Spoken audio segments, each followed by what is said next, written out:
estudiante, profe, o yo lo desactivé. También algunas cositas para que no cosas mayores, o sea, desactivé la cámara, después que no puedan, hay varias cosas técnicas que desactivé. Solamente pueden compartir el chat y no pueden compartir pantalla, por ejemplo, hay cosas así técnicas que Perfecto, desactivé. perfecto, Eh, perfecto, Juan. Está bien así. Después yo cualquier cosa voy activando micrófonos cuando Bien, tengamos que hacer una interacción. bueno, comenzamos, profe. Comenzamos. Muchas gracias, Juan. Recording in progress. Bueno, buenos días a todos. Vamos a continuar hoy con la parte final de la clase teórica número uno. Em, Les hago una consulta. ¿Están pudiendo ver la pantalla que yo estoy compartiendo ahora?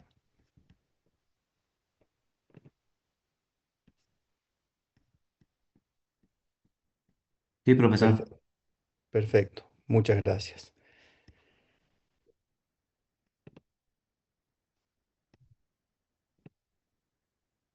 Bueno, en la clase anterior habíamos hecho un primer abordaje de lo que son los conceptos fundamentales del derecho ambiental, los paradigmas filosóficos que informan al derecho ambiental, cómo se da la recepción por parte de la Constitución Nacional y la Constitución de la provincia de Jujuy de lo que es este surgimiento, esta nueva rama del derecho, y habíamos finalizado la clase antes de hacer un desarrollo de lo que son los principios jurídicos del derecho ambiental. Los principios jurídicos del derecho ambiental son la base sobre la cual se estructura toda la normativa y la jurisprudencia ambiental en la República Argentina. No funcionan solamente como guías interpretativas, como puede ocurrir en algunas otras ramas del derecho, sino que imponen deberes concretos a los estados, a los ciudadanos, al sector privado, a todo el sistema jurídico en su conjunto. A diferencia del derecho civil o del derecho penal, el derecho ambiental no se basa solamente en normas concretas, sino que depende también de principios que van guiando la toma de decisiones.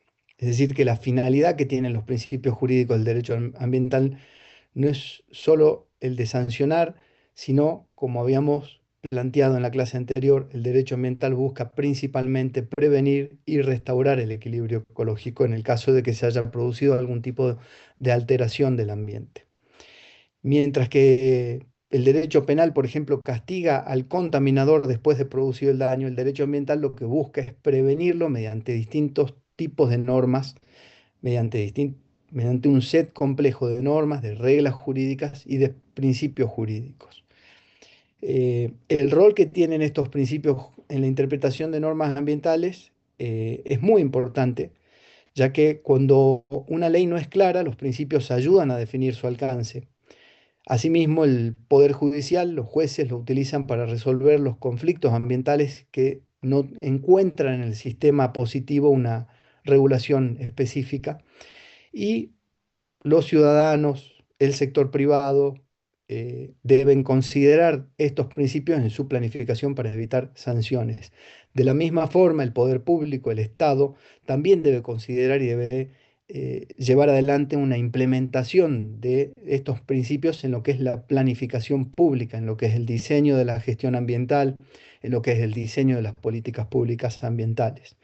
De la misma forma, el poder legislativo, tanto a nivel nacional como a nivel provincial, como a nivel municipal, también encuentra en los principios jurídicos ambientales una fuente de información, una guía de cómo llevar adelante la optimización legislativa para el abordaje de cuestiones ambientales que todavía no se encuentren recepcionadas en el derecho positivo. Me refiero en leyes nacionales, en leyes provinciales o bien en ordenanzas municipales. Em, Hay un ejemplo muy claro de cómo los principios jurídicos tienen esta fortaleza y esta impronta, y es el caso Mendoza, Matanza Riachuelo, que ustedes lo vienen desarrollando en las clases prácticas con la doctora Destre. En el caso Mendoza, la Corte Suprema aplicó principalmente el principio precautorio, por ejemplo, para ordenar el saneamiento de la cuenca y para ordenar las distintas pretensiones judiciales que se ventilaron en esa causa judicial. Eh, los principales principios jurídicos del derecho ambiental vienen definidos por la Ley General del Ambiente, la Ley 25675. También encontramos algunos principios jurídicos del derecho ambiental que vienen desarrollados a través de tratados internacionales. A lo largo de la cátedra vamos a ir haciendo hincapié en cada uno de estos principios y en cómo funcionan. El objetivo de este primer pantallazo, de este primer abordaje, es eh, hacer una mención de los principios jurídicos más trascendentales hoy en el derecho ambiental argentino y empezar a adentrarnos en esta temática, al menos de forma inicial. Los principales principios jurídicos del derecho ambiental hoy en el derecho argentino son el principio de precaución, el principio de prevención, el principio de precaución o precautorio, el principio de prevención, el principio de equidad intergeneracional, el principio de quien contamina paga, el principio del desarrollo sostenible,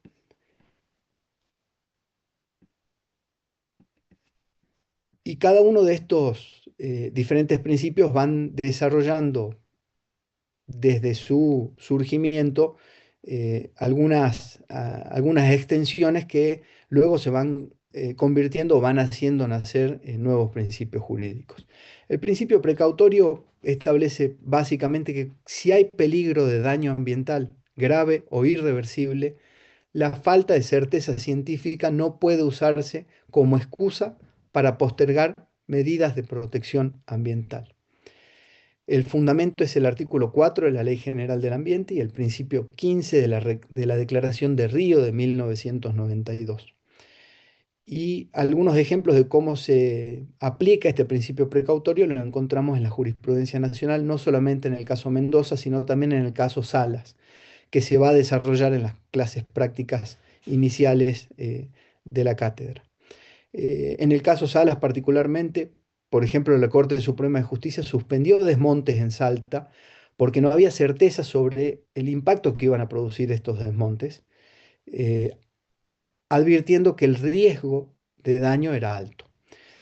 Es decir, el eje principal del principio precautorio tiene que ver con la falta de certeza científica.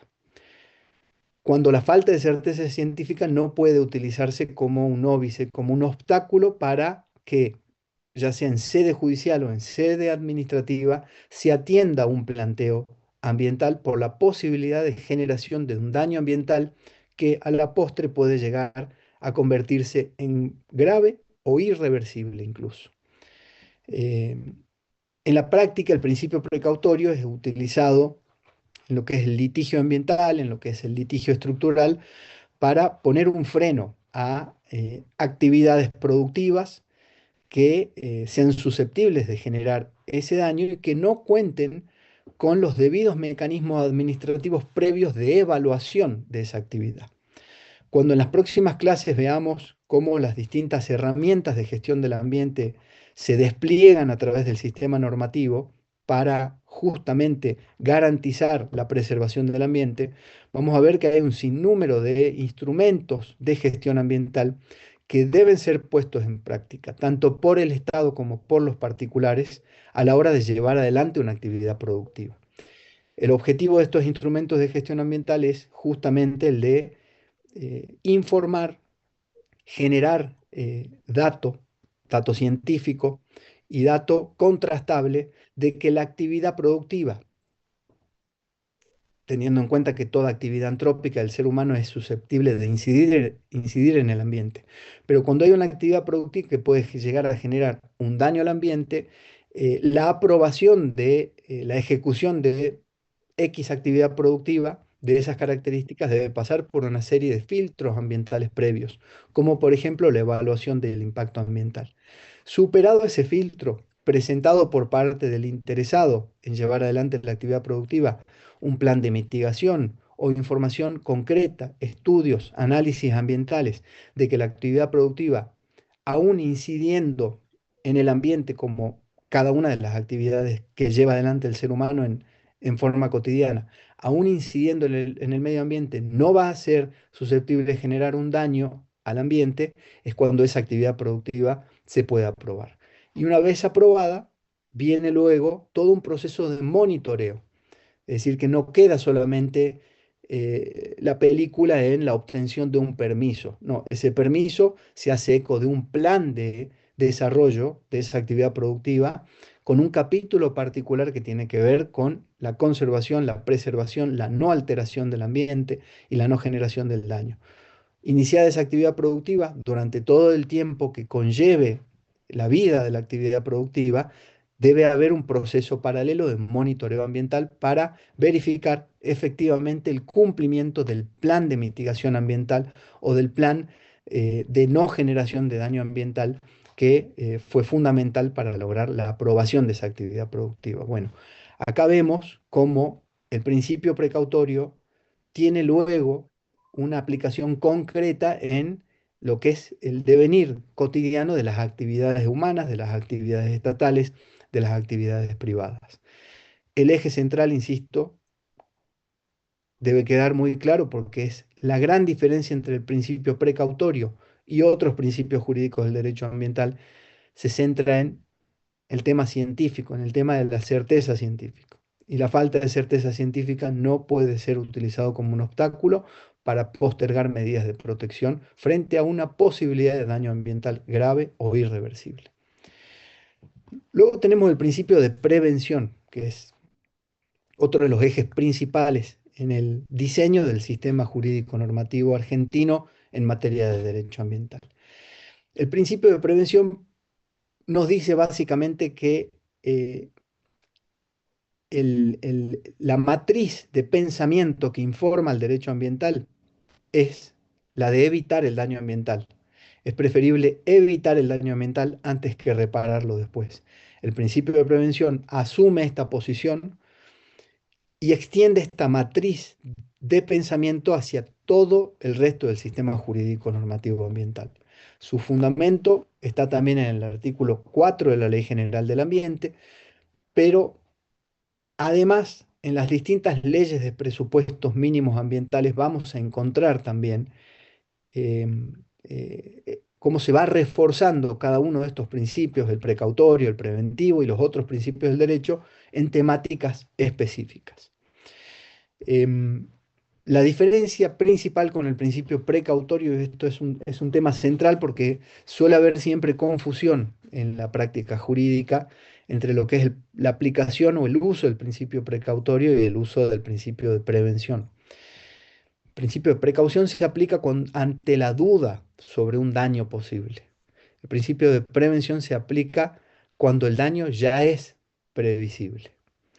Eh, Encontramos de la misma forma que en el principio precautorio ejemplos de regulación a través de lo que es la evaluación de impacto ambiental, siguiendo el mismo ejemplo que desarrollaba hace unos minutos.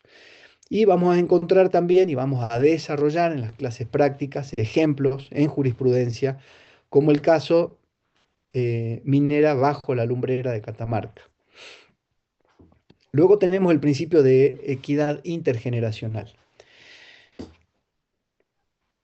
que parte de esta definición que ya habíamos estudiado del artículo 41 de la Constitución Nacional, que es tomado también de desarrollos de tratados internacionales previos en ese marco evolutivo que estudiamos la clase pasada del nacimiento del derecho ambiental.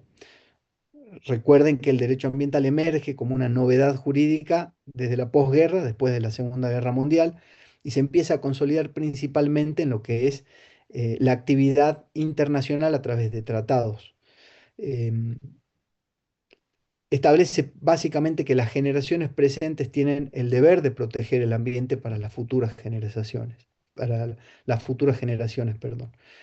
Y acá es donde se incorpora una idea que el doctor Ricardo Lorenzetti deja muy claramente establecida en su obra de Derecho Ambiental, que es la del Estado, la de los gobiernos, actuando frente a los bienes jurídicos ambientales, a No los te bienes vi. públicos, como si fuera el garante a través de un fideicomiso futuro. Ah, Es decir, las generaciones presentes tienen el deber de proteger el ambiente con un sentido intergeneracional, para garantizar que las futuras generaciones puedan también llevar adelante, puedan también hacer uso de este derecho a gozar de un medio ambiente sano, equilibrado y apto para el desarrollo humano en un momento dado. El fundamento de este principio de equidad intergeneracional está en el artículo 41, como les digo, de la Constitución Nacional y también en la Declaración de Río de 1992. Y un ejemplo concreto que podemos y que vamos a desarrollar más adelante en la cátedra se ve en la ley de bosques y en la ley de glaciares. Principalmente en la ley de bosques, que prohíbe desmontes sin planificación justamente para garantizar que los bosques sigan existiendo en el futuro. Lo mismo ocurre con los glaciares. La protección del ambiente glaciar y periglaciar se da en términos jurídicos por la función ecológica y por la función ambiental que poseen estos componentes del ambiente y porque esa función ambiental está pensada no para el hoy, no para el ahora. Naturalmente cumplen una función hoy, pero están pensadas en términos intergeneracionales y en un análisis histórico de la función geológica, de la función hídrica que ocupan y que desarrollan estos cuerpos y estos componentes ambientales. Eh, Luego tenemos el principio de quien contamina paga, que es un principio central porque es el principio a partir del cual se elabora y se diseña toda la teoría de la responsabilidad ambiental dentro del sistema jurídico argentino. Su definición marca que el que genera el daño ambiental debe asumir los costos de su remediación. Su fundamento se encuentra en el artículo 22 de la Ley General del Ambiente. Y la inserción y la aplicación o ejecución de este principio, tanto a nivel gubernamental como a nivel judicial, como a nivel privado, lo que hace es empezar a generar una serie de mecanismos de desincentivo del desarrollo de actividades contaminantes para aquellas actividades y teniendo en cuenta lo que nos enseñó la historia y lo que nos sigue enseñando la historia, que es que muchas veces la actividad humana, la actividad económica y la actividad productiva sacrifica todo lo que tiene que ver con el ambiente para llevar adelante un proyecto dado.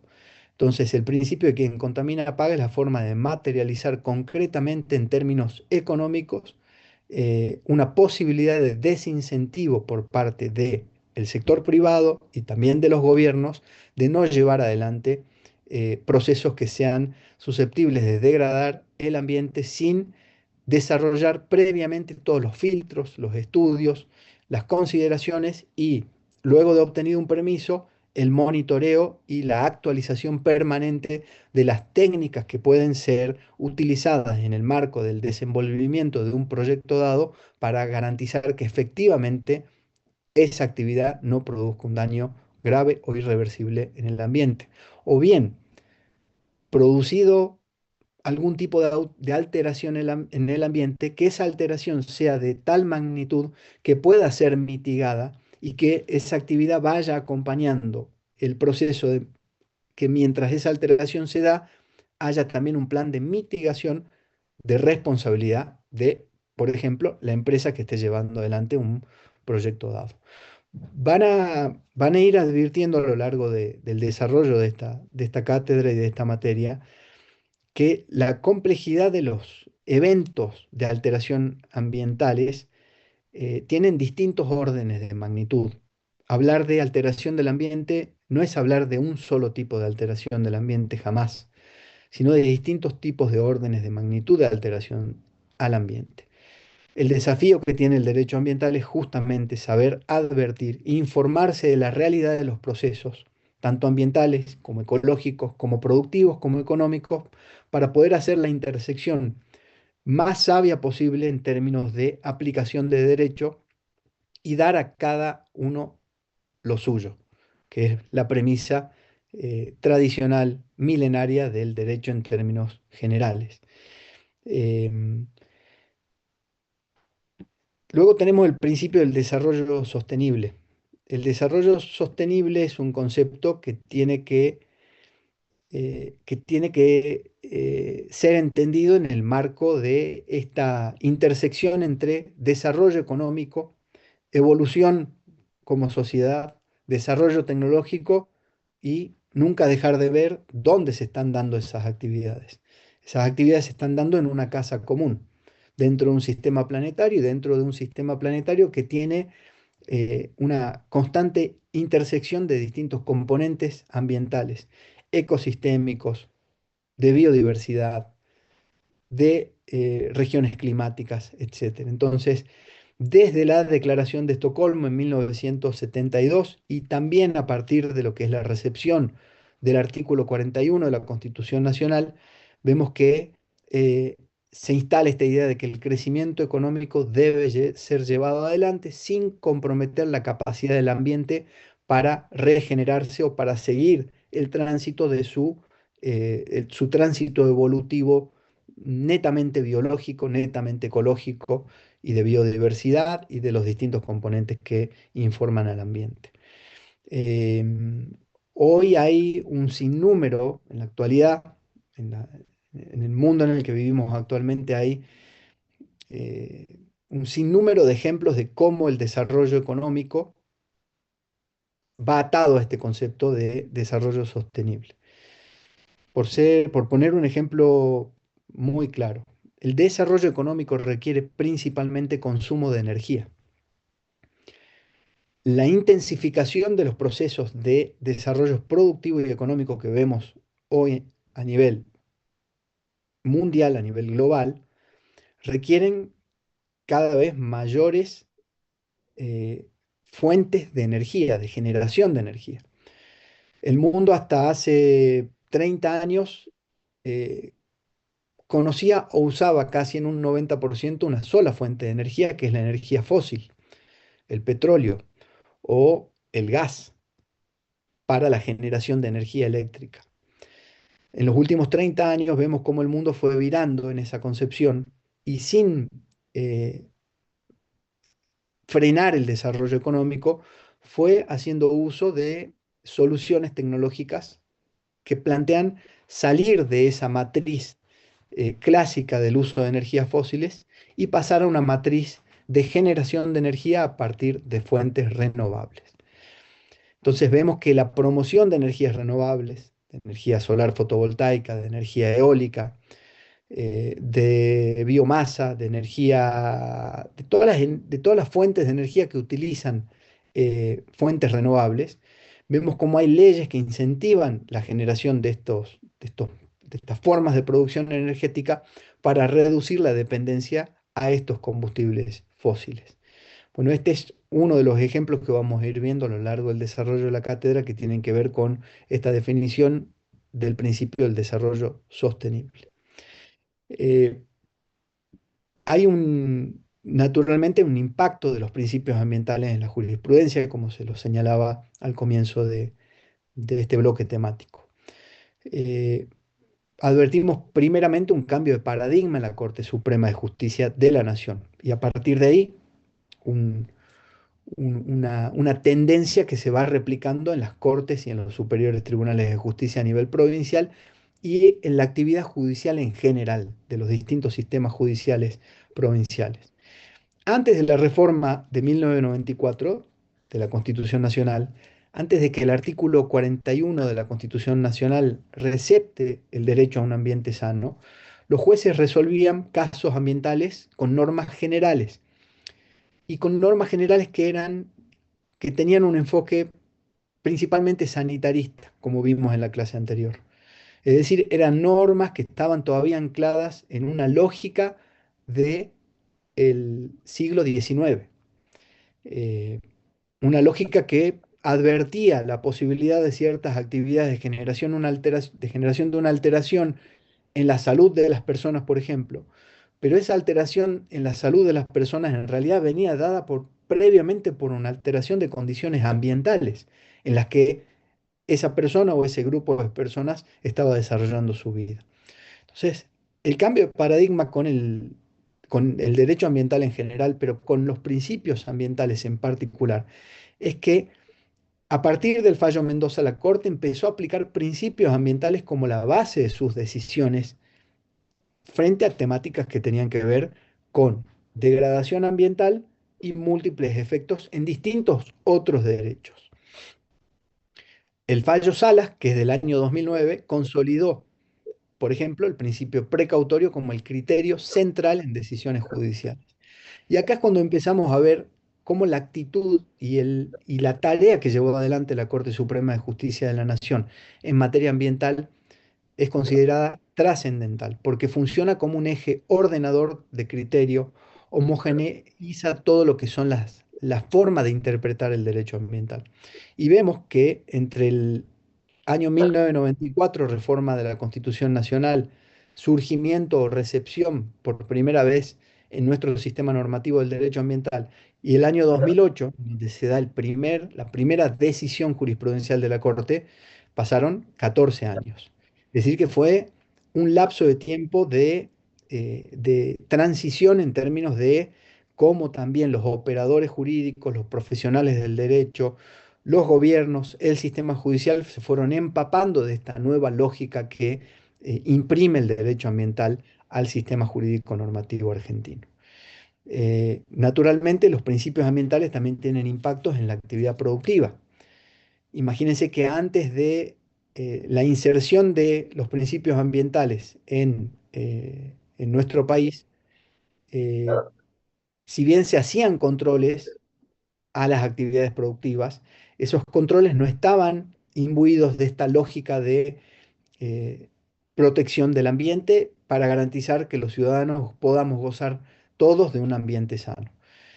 Hoy las empresas deben adaptar sus prácticas a principios ambientales. Las empresas, en la primera década de este siglo, se dio como una contienda muy, muy importante. Había un lobby muy importante de cierta parte de la biblioteca jurídica argentina que intentaba desmerecer al derecho ambiental, bajarle el precio, no otorgarle la categoría de rama autónoma del derecho ambiental, ponerlo como un derecho apéndice de otros derechos, con el objetivo obviamente de no tener que adoptar prácticas basadas en principios ambientales en el desarrollo económico y productivo. ¿Por qué? Porque aplicar prácticas implica invertir y eso nos lleva a un fenómeno muy extendido a lo largo del tiempo, definido a partir del siglo pasado como externalidad ambiental. Las empresas, en el desarrollo de sus actividades, los gobiernos también en el desarrollo de sus actividades públicas, me refiero a la realización de servicios públicos, de obras públicas, las empresas, cualquiera sea el rubro que se trate, principalmente las de mayor intensidad en términos de alteración al ambiente, antes del surgimiento del derecho ambiental consideraban al ambiente como un costo asociado a su devenir económico. Es decir, que la alteración al ambiente era incluida dentro de una planilla de cálculos en donde la contaminación de un río era una externalidad ambiental propia de la actividad económica y era un costo más. Este es el cambio de paradigma que genera el derecho ambiental. Hoy las empresas deben adaptar prácticas a principios ambientales para evitar sanciones y el Estado debe fiscalizar con base a principios ambientales, no solo a través de leyes concretas. Eh, un ejemplo muy reciente y mucho más reciente con todo lo que está ocurriendo en el Congreso de la Nación en estos momentos, que ha ocurrido en esta semana, es el caso Glaciares. Vamos a desarrollar un caso jurisprudencial concreto sobre glaciares a lo largo de la cátedra. En el 2019, la Corte suspendió un proyecto minero por violar la ley de glaciares, aplicando el principio precautorio. Y ahora vemos que con la última modificación que sancionó el Congreso de la Nación hace 2 días,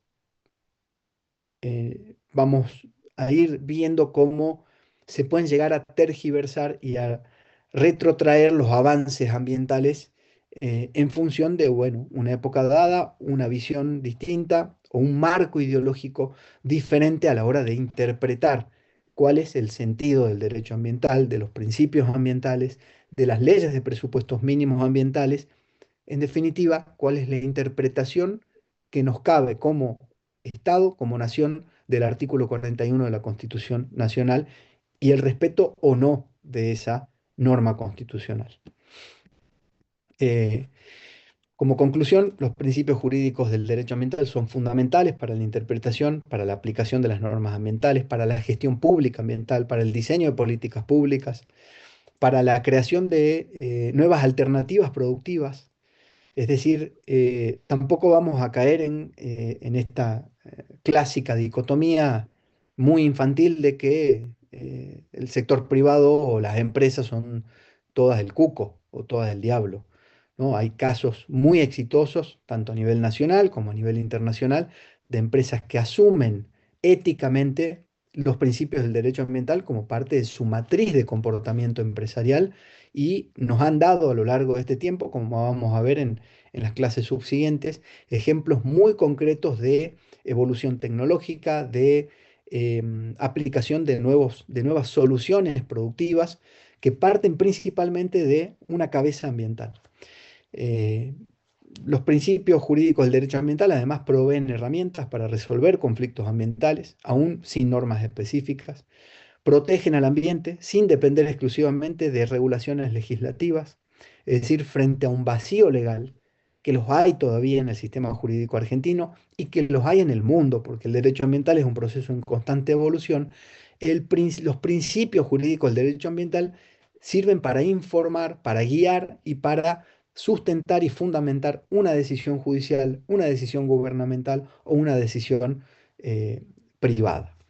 Y bueno, han sido claves también en lo que es la evolución naturalmente de la jurisprudencia ambiental argentina, como pudimos ver recientemente con esta explicación del caso Mendoza, del caso Salas, del caso Glaciares. Algunos de estos casos ustedes los van a ir viendo en paralelo en el desarrollo de las clases prácticas y van a ir viendo el objetivo de las clases teóricas es justamente poder dar esta concepción positiva y desde lo que es la doctrina jurídica y la ciencia del derecho para luego ir atando cómo en los distintos casos puntuales se van aplicando y cómo cobran vida estos principios ambientales. Eh, Con eso concluimos lo que fue el primer bloque temático iniciado en la clase anterior. Y ahora vamos a pasar a un segundo bloque temático que es el de los conceptos básicos de ecología y ambiente. Em, Perfecto. Me dicen por favor si pueden ver pantalla.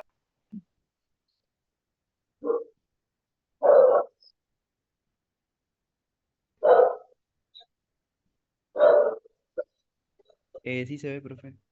Perfecto, muchísimas gracias Fernando. Bueno,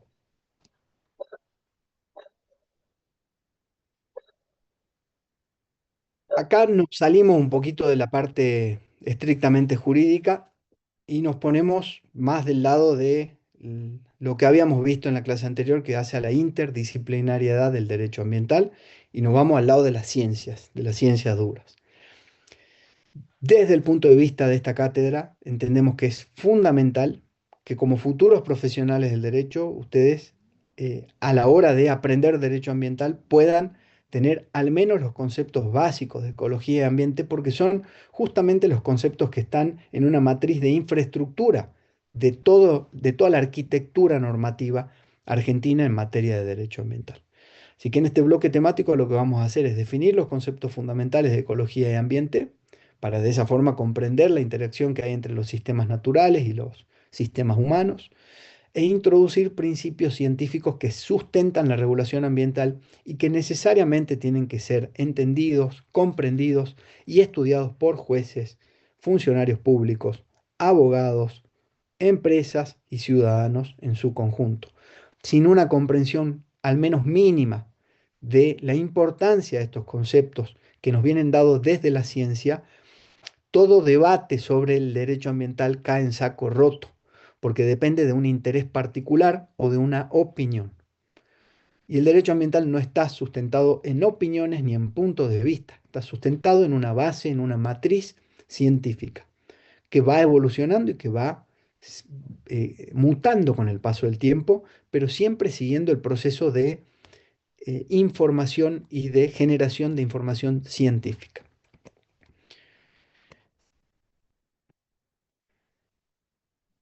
Hay algunos principios que así como tenemos los principios jurídicos ambientales, hay principios fundamentales de la ecología como disciplina científica. ¿Qué, qué hace la ecología? Estudiar fundamentalmente los procesos de interacción entre las distintas especies vivas que habitan nuestro planeta. Y cuando hablamos de distintas especies vivas no nos referimos solamente a seres humanos, animales, sino a todo organismo que tiene desde el punto de vista biológico vida en nuestro planeta. Reino vegetal, reino fungi, microorganismos, etc. También en la ecología se estudia la interacción entre estos organismos vivos, por así decirlo, y aquellos organismos inertes o abióticos, como formaciones rocosas, todo lo que es la geología de nuestro planeta, los sistemas del aire, el agua, como las bases, como recursos naturales que hacen, que funcionan como la base como el campo en donde se llevan adelante estas interacciones de vida. Entonces, la primera ley de la ecología es que todo está conectado con todo. En la ecología no existen eventos aislados. Cualquier acción sobre un elemento del ecosistema, naturalmente y científicamente, está demostrado que repercute en el sistema completo. Naturalmente que repercute, como les decía, en distintos órdenes de magnitud. Y naturalmente, esto es algo para tenerlo muy en claro, no solamente el ser humano altera un sistema. Las otras especies vivas, tanto animales como vegetales, como de otro tipo, están constantemente interactuando con su ambiente y están alterándolo de una forma u otra.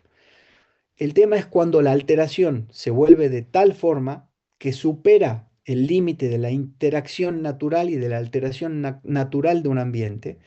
El ambiente se ve superado en su capacidad de regeneración o en su capacidad de carga, y ahí se produce un trasvasamiento de lo que es la capacidad de el ambiente de sostener un modelo ecológico de vida que no surgió ni hace 5, ni hace 100, ni hace 1000 años, sino que viene de un proceso largo de desarrollo de miles de millones de años.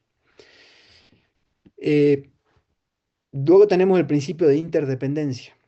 Los organismos vivos dependen unos de otros para sobrevivir. Un ejemplo clásico son las redes tróficas. Los depredadores regulan poblaciones de herbívoros y evitan de esa forma la sobreexplotación del recurso vegetal. Esta es la clásica cadena trófica que se estudiaba en la secundaria. Es decir, el principio, la primera ley de la ecología de que todo está conectado con todo, además está informado por una interdependencia en donde todos dependen de otros. Entonces, todos los seres vivos dependen unos de otros. El único caso en donde se produjo un salto en la cadena trófica y un salto en estas relaciones de interdependencia es el caso de la especie humana. La especie humana, única especie del planeta capaz de generar cultura, es la que pudo, con el desarrollo evolutivo de nuestra especie, generar las herramientas culturales que luego se transformaron en herramientas tecnológicas que al final del día, hoy, ponen al ser humano por fuera de esta interdependencia tan evidente, como si podemos ver en las redes tróficas clásicas entre depredadores herbívoros y recursos vegetales, por poner solo un ejemplo. Ahora, esta falsa creencia de que el ser humano está por encima, o la especie humana está por encima de las limitaciones de la naturaleza, es lo que llevó a una concepción muy equivocada a lo largo de los últimos 200 años de una creencia extendida en el mundo, en nuestra civilización, de que así como pudimos salirnos, entre comillas, de la dictadura de la naturaleza, el ser humano está por encima de la naturaleza y de sus procesos. Luego tenemos el principio de capacidad de carga. Cada ecosistema tiene un límite de recursos que puede sostener antes de comenzar un proceso de colapso. Por ejemplo, un lago puede abastecer de agua a una población, pero una población con una densidad demográfica X. Si esa densidad demográfica X crece exponencialmente, o no exponencialmente, pero crece, por poner un ejemplo burdo, en un 50%, y se pretende que ese mismo lago siga siendo fuente de abastecimiento de agua para ese crecimiento poblacional, naturalmente ese lago va a colapsar. La función del lago va a dejar de ser la de poder, a la vez de contener sus funciones para todo el conjunto de organismos vivos que habitan en ese ambiente y además abastecer de agua a una población, vamos a ver el deterioro de ese lago en su condición ambiental, la pérdida de biodiversidad de ese lago, la muerte de organismos vivos y con la muerte de organismos vivos de un lago lo que ocurre es la degradación de la calidad de agua de ese lago. Entonces, no solamente el lago no puede abastecer a una población que creció en un 50%, sino que además tampoco puede abastecer a la población original porque el agua va a estar degradada. Esto es en términos muy simples, lo más simple posible, cómo funcionan estos principios fundamentales de la ecología, principalmente el de capacidad de carga. Para definir qué es un ecosistema, vamos a tomar distintos conceptos y distintos criterios con el objetivo de ver cómo también la ciencia fue evolucionando.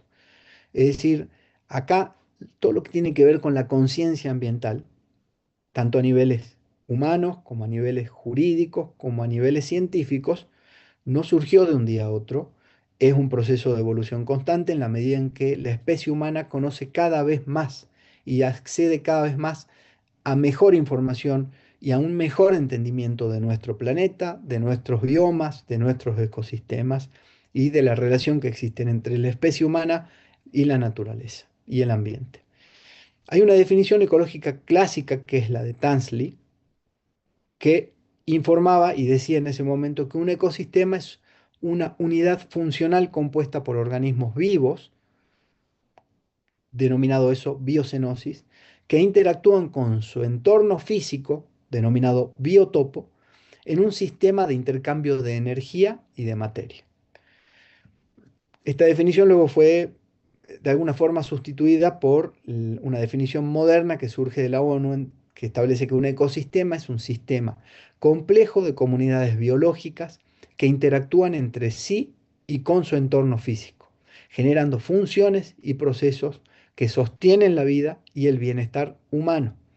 Vemos cómo esta definición moderna tiene un grado de evolución, pero tiene una visión antropocéntrica, porque se establece el bienestar humano dentro de la definición misma del ecosistema.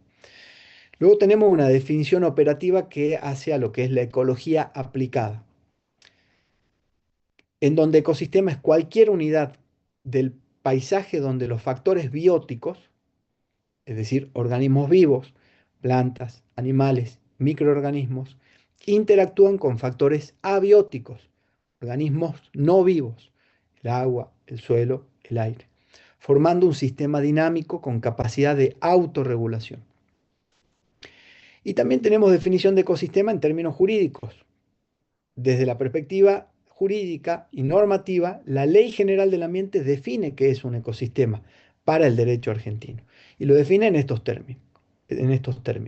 El ecosistema es un sistema dinámico de comunidades de organismos y su medio no viviente que interactúan como una unidad funcional. Es decir, vamos viendo cómo hay un hilo conductor en cada una de las definiciones y vamos viendo que una definición no mata a la otra, sino que toma algunas cosas del anterior y le agrega algún nuevo enfoque. Bueno, lo mismo ocurre en términos jurídicos. Hoy tenemos una definición de ecosistema. Nada quita que hoy debamos redefinir esta definición jurídica de ecosistema. Esto ya es tarea de los operadores jurídicos, de los profesionales del derecho, de los gobiernos, en la medida en que se hagan eco o no de ciertas tendencias científicas que van generando mejor y mayor información sobre el ambiente en general, sobre nuestro planeta y sobre el ecosistema en particular.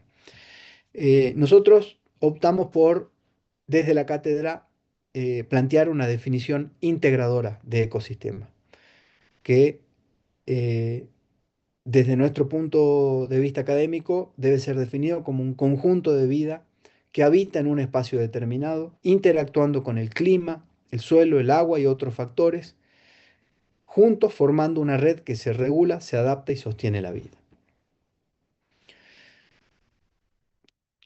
Definido lo que es un ecosistema, vamos a ver un poco cómo son los niveles de organización ecológica dentro de un ecosistema, para que podamos hacernos una imagen gráfica de qué es esto qué es lo que es un ecosistema cuando a veces puede llegar a generar alguna cuestión de dificultad semántica o por la abstracción de entendimiento del concepto. Eh, en un ecosistema tenemos distintos niveles. En el nivel individual tenemos justamente al individuo, un solo organismo, por ejemplo, un yaguareté en el Chaco. Luego viene el segundo nivel, que es el de población, que es el grupo de organismos de la misma especie. Luego tenemos el nivel de comunidad, que es el conjunto de poblaciones en un ecosistema. Por ejemplo, la yunga jujeña o la selva misionera. Y recién ahí viene terminológicamente con precisión, el ecosistema, que es la interacción de comunidades en su entorno abiótico. Entonces tenemos individuo, población, comunidad, que es el conjunto de distintas poblaciones de distintas especies, animales, vegetales, microorganismos, y la interacción de esas comunidades de distintas especies vivas, interactuando en su entorno sin vida, por decirlo de alguna forma, el clima, el suelo, el aire, el agua, conforman la idea de ecosistema. Y luego tenemos el nivel superior que es el de biosfera, que es el sistema global donde todos los ecosistemas interactúan. Es decir, que tenemos un plano más en la interacción ecológica que es el de la interacción de distintos ecosistemas. Algunos conceptos claves en materia de terminología ecológica y que tienen una relevancia trascendental en términos jurídicos, que son los conceptos de biodiversidad, de resiliencia ecológica y de servicios ecosistémicos. La biodiversidad es principalmente la base de los ecosistemas. Por definición, es la variedad de seres vivos de un ecosistema Son y Morales. las interacciones que hay entre esos seres vivos. Morales, Eh, profesor. Hay distintos tipos de biodiversidad. Encontramos distintas formas de biodiversidad, no hay una sola. Tenemos biodiversidad genética, que habla de las diferencias que existen dentro de una misma especie. Por ejemplo, la diversidad genética de la papa, del maíz, del trigo. Tenemos biodiversidad específica, que son las variedades de especies en un ecosistema. Y tenemos la biodiversidad ecosistémica, que son diferentes tipos de ecosistemas en un territorio dado. Vamos a ver hacia el final de la clase la particularidad de la provincia de Jujuy, que claramente tiene este tipo de diversidad en todos sus aspectos, ecosistémica, específica y genética. Es decir, la diversidad genética, eh, la diversidad de especies y la diversidad de ecosistemas permite que los ecosistemas funcionen correctamente con resiliencia, que es capacidad de resistir y recuperarse frente a un impacto, y estabilidad ecológica. Eh, Esto naturalmente tiene aplicaciones jurídicas muy, muy relevantes porque el derecho, al final, se nutre de todo esto, de todo este nuevo lenguaje que es un lenguaje netamente científico, basado en este tipo de disciplinas científicas como la ecología, la biología, la geología, etcétera. Y por primera vez el derecho empieza a incluir a estas ramas de la ciencia dentro de su terminología jurídica. Por eso van a encontrar en el bloque de contenidos como bibliografía complementaria de esta primera unidad, que les pido que la lean, la tesis sobre el derecho ambiental como nuevo lenguaje jurídico normativo.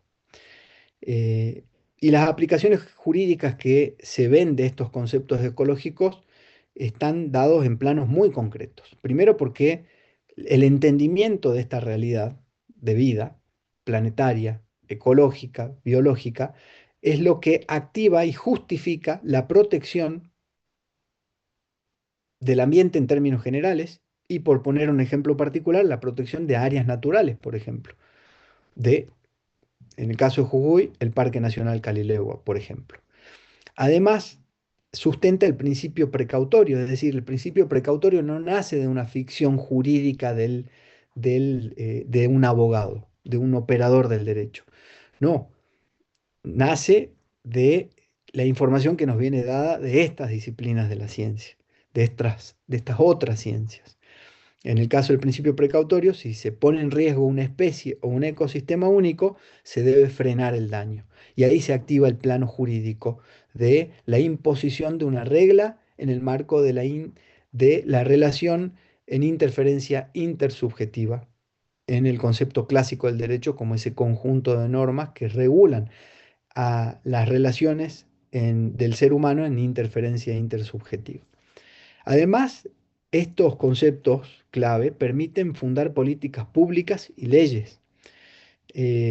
También son tomadas estas consideraciones y estas definiciones en tratados internacionales, como por ejemplo el Convenio sobre Diversidad Biológica, y distintos tratados que van de alguna forma aunando criterios comunes en la diversidad de enfoques de cada uno de los países. Y también tienen un efecto en lo que es el litigio. ¿Por qué? Porque se usa para litigar contra acciones de deforestación, megaminería, monocultivo, etcétera. Em, Hay un dato que hoy está desactualizado, pero que se trabaja constantemente en lo que es desde el punto de vista estadístico, pero tomamos el último dato, que es el más certero, que nos da cuenta de que el 75% de los ecosistemas de nuestro planeta han sido alterados significativamente por actividades humanas. Es decir, eh, si hay algo que demuestra nuestro planeta y la particularidad de existir en este planeta, es su capacidad de regeneración, su fuerza, su resiliencia, em, la posibilidad de proveernos como civilización de los recursos que permiten el desarrollo de la vida, pero el planeta es en definitiva una biosfera y como biosfera tiene intersecciones de ecosistemas y como tales tienen un punto de capacidad de carga. Y la alteración en un ecosistema que anula su capacidad de carga o lo deteriora de forma tal que sea irreversible en un lugar del mundo, no es que no tiene efecto en el resto del planeta. Porque si vamos sumando distintas alteraciones de este orden de magnitud, llega un momento en donde el planeta como un todo de vida, en el conjunto de los factores bióticos y abióticos, se empieza a ver muy resentido en su capacidad de sostener la vida. Bueno, este es un poco desde el punto de vista filosófico la idea madre de por qué el derecho tiene que ocuparse también de la protección del ambiente. Eh, Hablar de resiliencia ecológica es hablar de la capacidad de los ecosistemas para recibir impactos y para recuperarse en paralelo. Es decir, es la capacidad que tienen los ecosistemas naturales para resistir, adaptarse y recuperarse frente a perturbaciones, cambios o daños como la contaminación, el cambio climático, la deforestación, los incendios forestales, sin perder sus funciones esenciales.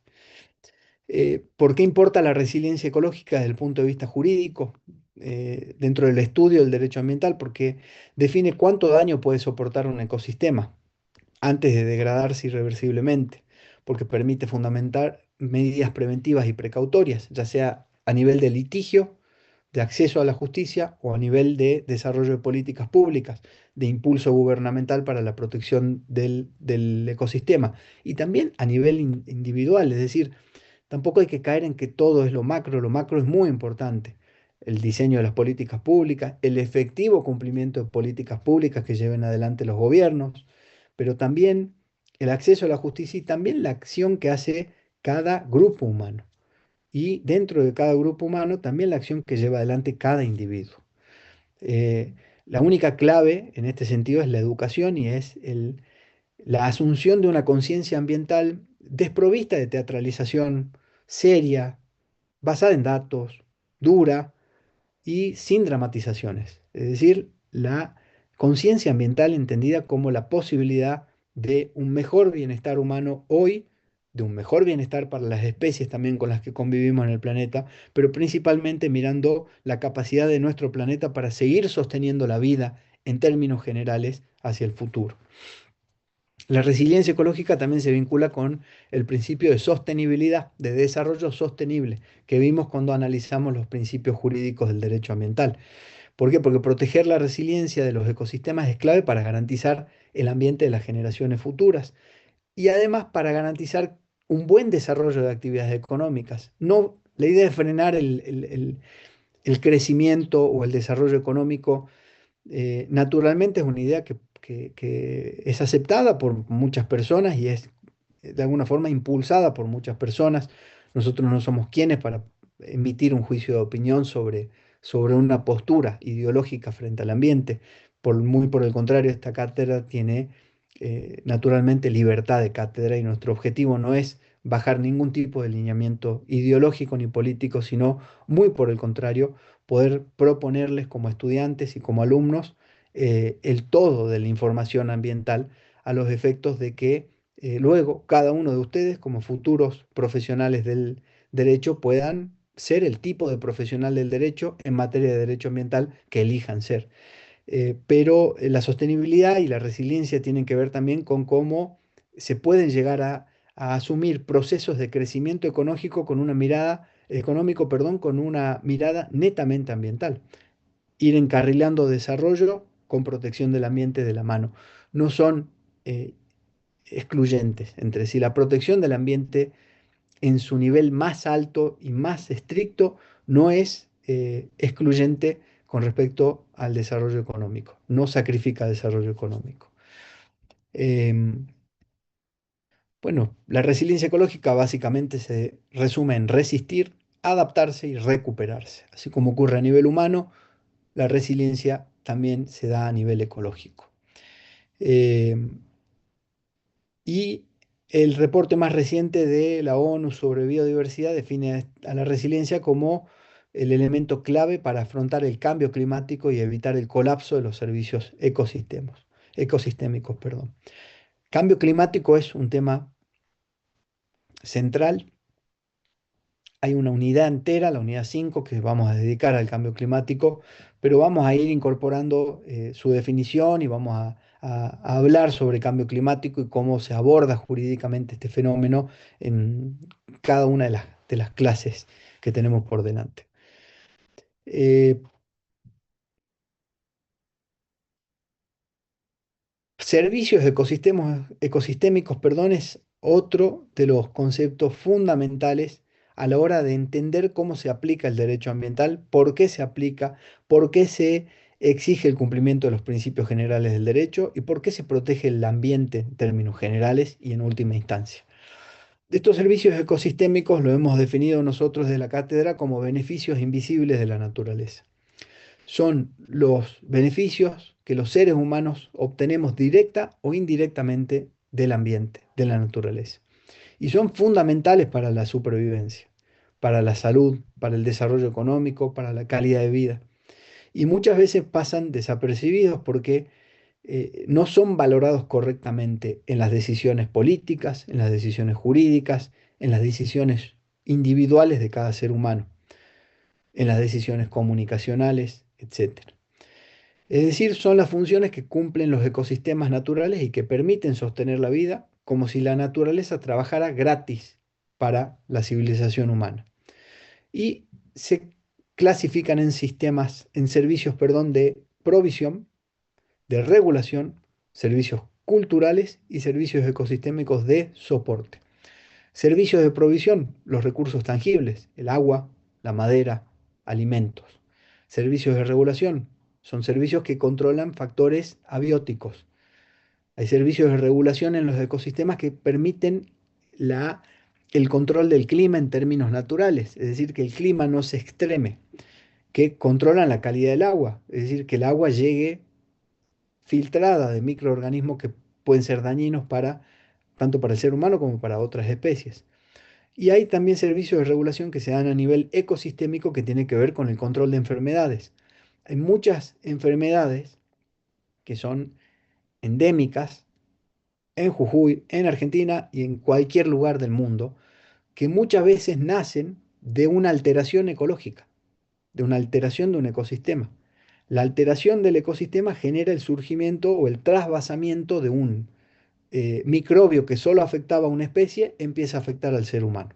¿Por qué? Porque la capacidad de carga del ambiente empieza a estar en una tensión tan fuerte y el nivel de desproporción en la regulación del ecosistema, en la relación entre los individuos, las poblaciones, las comunidades se ve tan alterada que se producen cambios ya a nivel de microorganismos también.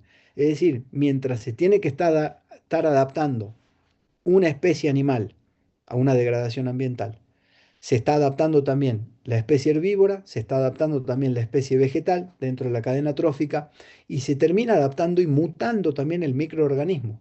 Y cuando ese organismo muta, porque se tiene que necesariamente adaptar a la alteración ambiental que esté ocurriendo en un momento dado, esa mutación de ese microorganismo hace que sea susceptible de saltar de una especie a otra, en nuestro caso al ser humano. Entonces hay enfermedades que nacen por alteraciones ecosistémicas, perdón, y ambientales.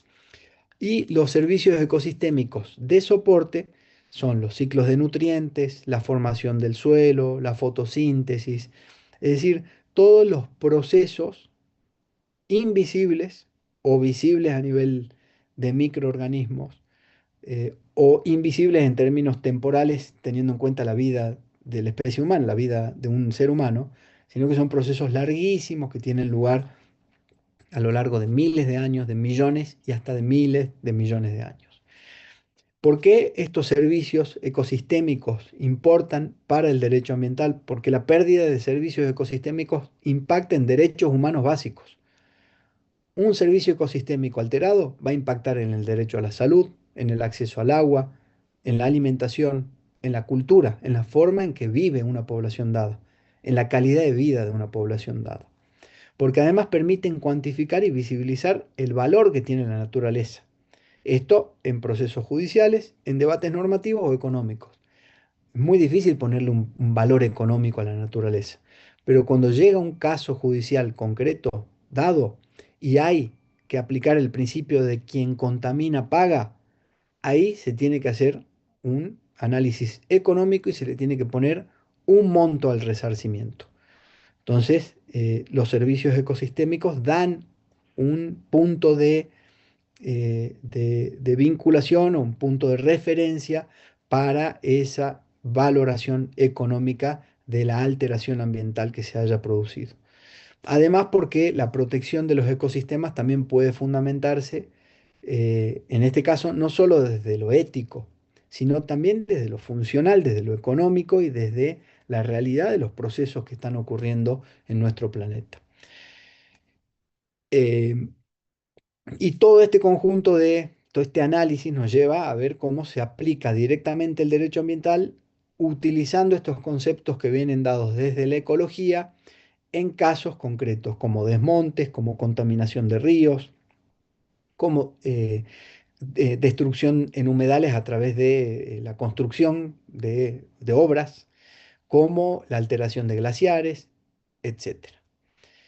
Eh, Según valoraciones económicas del Banco Mundial, la pérdida de servicios ecosistémicos podría costar más del 10% del PBI global para 2050. Es decir, nos permite también entrar en un plano de análisis económico, no solamente ético, no solamente funcional, sino también económico. Y entre los tres ejes vamos a poder ir desarrollando una concepción general de por qué el derecho ambiental existe como tal y por qué debe ser respetado y por qué tiene que continuar evolucionando.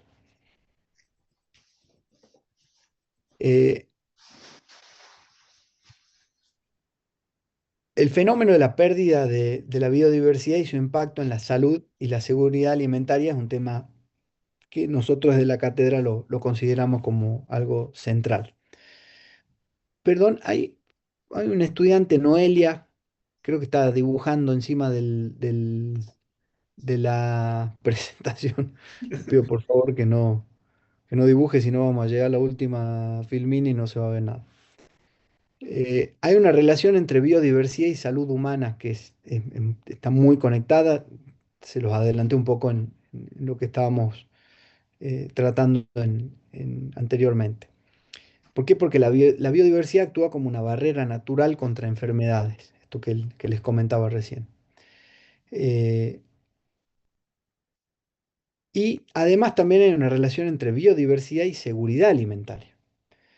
Es decir, la diversidad de cultivos también genera la posibilidad de proteger contra plagas y enfermedades agrícolas. La erosión genética en la agricultura genera monocultivos que son frágiles ante el cambio climático. Eh, poco para graficar esto. Hoy las normas de consumo o los hábitos de consumo y los hábitos de comercialización y los hábitos de producción a nivel global exigen o no exigen, han terminado diseñando una forma de producción alimenticia en el mundo. Hay alimentos que son clave: la soja, el maíz, el trigo, el girasol. eh, Son los famosos commodities de la agricultura que sostienen en gran medida las necesidades alimenticias, perdón, del planeta. Entonces, ¿qué ocurrió? Hubo un punto en el desarrollo civilizatorio en donde ecosistemas que albergaban distintos tipos de cultivo, más allá de estos cuatro o cinco que se nos pueden venir a la cabeza, albergaban 50, 60, 70 tipos de cultivos distintos en proporciones más o menos similares. Hubo un punto en el desarrollo civilizatorio que eso se cortó, hubo un cambio de paradigma. Y de repente un ecosistema que albergaba 40 cultivos en proporciones similares empezó a albergar solo 8 cultivos en proporciones totalmente asimétricas. ¿Qué pasó entre una foto de la historia y la foto actual? Esos 30 y pico de cultivos que convivían en un ecosistema fueron disminuyendo en desmedro del avance de la frontera agrícola de cierto cultivo concreto. Entonces, ¿qué ocurre? Al verse el ecosistema con un cambio total en la composición vegetal que está sosteniendo, naturalmente, tanto los microorganismos como los insectos, que también viven en cultivos, fueron creciendo en la misma magnitud que fueron creciendo y expandiéndose los monocultivos. Entonces, de repente, el control natural de plagas que se da naturalmente en la naturaleza en su estado ideal, pero que se da también y se venía dando hasta hace 200, 300, 400, 500 años en el planeta, esa regulación natural entre insectos, entre plagas y entre microorganismos se va viendo alterada.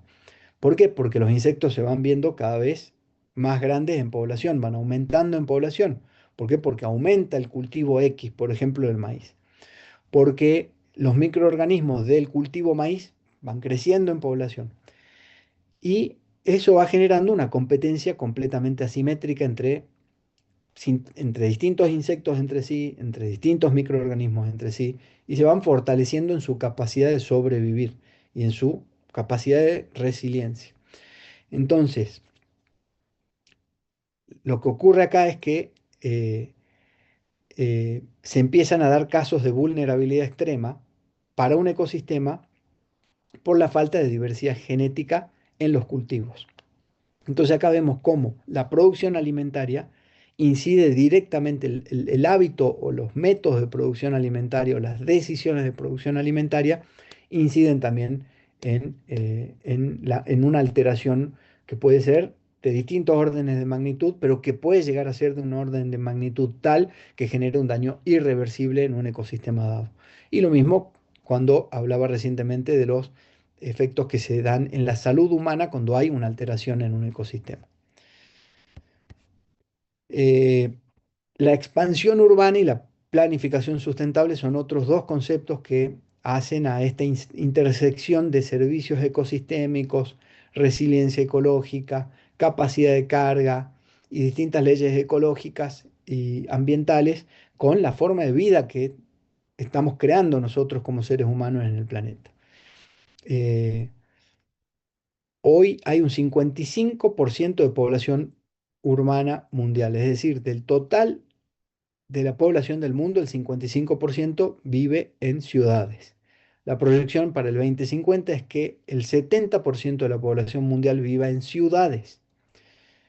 Entonces, ¿qué empieza a pasar? La urbanización no planificada empieza a ser sinónimo de crisis ambiental. ¿Por qué? Porque el crecimiento urbano desordenado genera no solo pérdida de áreas verdes, sino aumento de consumo de recursos hídricos y energéticos concentrados territorialmente, mayor contaminación de aire y agua, y si no está planificado de manera sostenible, esta mayor demanda de servicios ecosistémicos en un espacio geográfico cada vez más limitado, naturalmente genera una implosión hacia adentro del ecosistema y empieza a generar una degradación de las fuentes de donde, como el caso del lago que tomábamos como ejemplo hace unos minutos. Eh, entonces, vemos que las consecuencias de la falta de planificación urbana ya generan hoy consecuencias medidas, verificables científicamente y eh, respecto a las cuales hay un consenso académico y científico.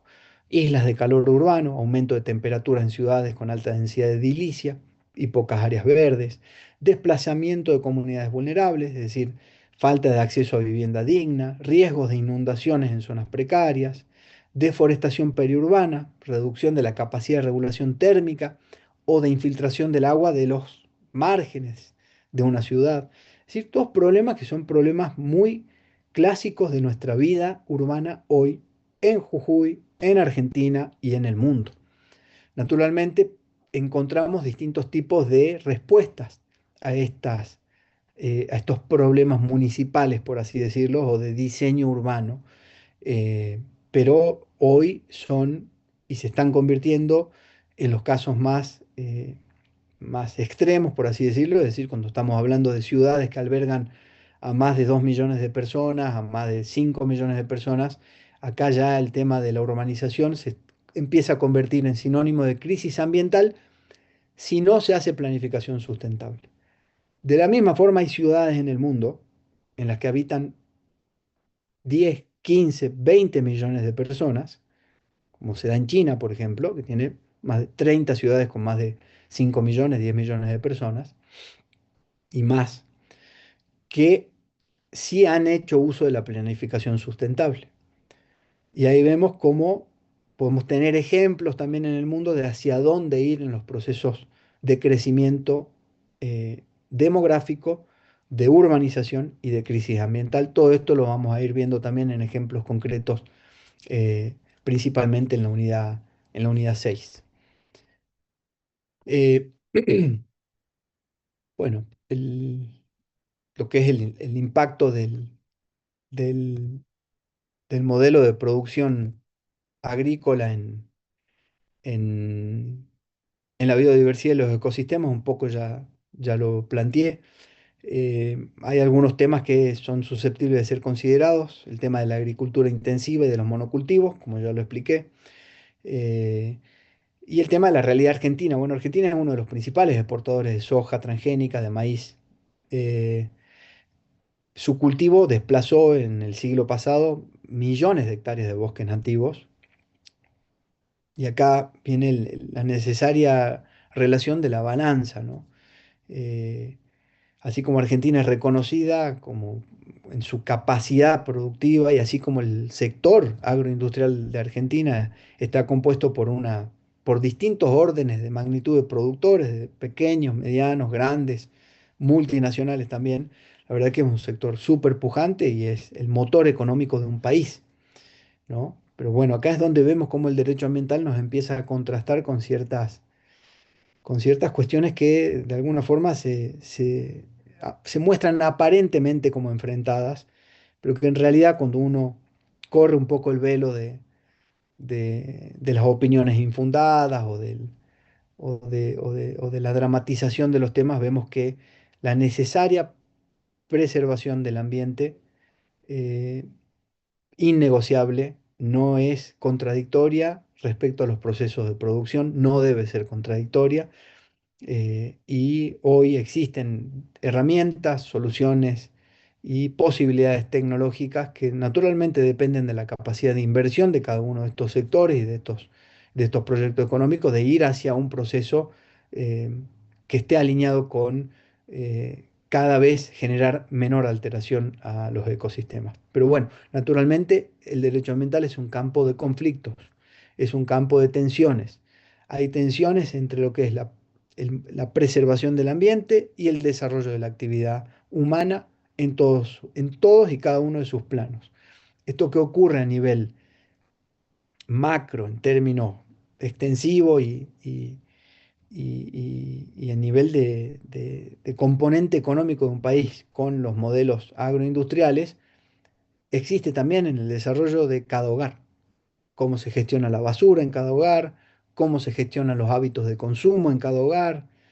Es decir, hay una línea que cruza transversalmente a todos los procesos de cómo el humano habita en este planeta en el desarrollo de sus actividades, las cotidianas, las económicas, las productivas, las de crecimiento económico, etcétera. Y en este campo de tensión, naturalmente, hay consecuencias ambientales que ya no, es imposible no mostrarlas de forma cabal y en toda su magnitud. La pérdida de la biodiversidad, la contaminación del suelo y del agua por agroquímicos, la desaparición de los polinizadores naturales clave para la producción agrícola. Es decir, hay elementos que son considerados y que demuestran cómo en esta alteración de los servicios ecosistémicos, de las capacidades de carga de los ecosistemas, de la resiliencia de los ecosistemas, está la actividad humana. Y cómo la actividad humana puede generar esa alteración. Bueno, frente a eso es que surge el derecho ambiental desde un reconocimiento constitucional y a través de todo un despliegue jurídico normativo, a través de leyes nacionales, provinciales, ordenanzas, gestión ambiental, políticas públicas, acceso a la justicia, sentencias judiciales ambientales, para ir de alguna forma imponiendo el cumplimiento del derecho ambiental, sin que eso implique ir en contra de modelos de crecimiento, modelos de desarrollo, pero sí al menos poniendo también a todo lo ambiental en la misma balanza de lo económico y del desarrollo y del crecimiento. Eh, Otro de los aspectos que son muy importantes desde el punto de vista de los servicios ecosistémicos que nos da en este caso un factor abiótico como el aire, tiene que ver cómo la contaminación del aire genera un impacto en la salud pública. Eh, las causas principales de la contaminación del aire son las emisiones industriales, la quema de combustibles fósiles, el uso masivo de transporte motorizado, esto en grandes ciudades, incendios forestales, quema de residuos, por nombrar solo algunos, hay un sinnúmero de causas de contaminación del aire. Hay un aumento en los últimos 50 años muy fuerte de las enfermedades respiratorias, asma, bronquitis crónica, EPOC. Obviamente no responden solamente a un factor, no es que es solo la contaminación del aire, hay hábitos. El hábito de fumar genera naturalmente también el impacto en los pulmones, etcétera. Pero dentro de todo el conjunto de factores que la medicina estudia a la hora de decir por qué hubo un salto en la estadística de las enfermedades respiratorias, bueno, la contaminación del aire ocupa un lugar trascendental en la explicación de ese porqué.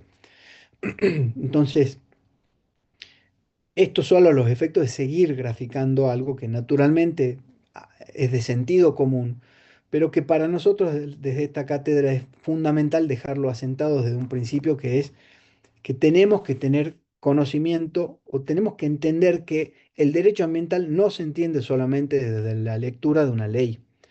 Y la evaluación que yo voy a llevar adelante del conocimiento que ustedes como alumnos y alumnas vayan desarrollando a lo largo de esta cátedra, no se va a circunscribir a qué dice tal artículo de tal ley, sino a la comprensión cabal del porqué, de la razón de ser del derecho ambiental y de su vinculación con los fenómenos que está llamado a atender, y que son fenómenos que tienen que ver con la definición de ambiente, con estos conceptos de ecología que estamos desarrollando en esta clase.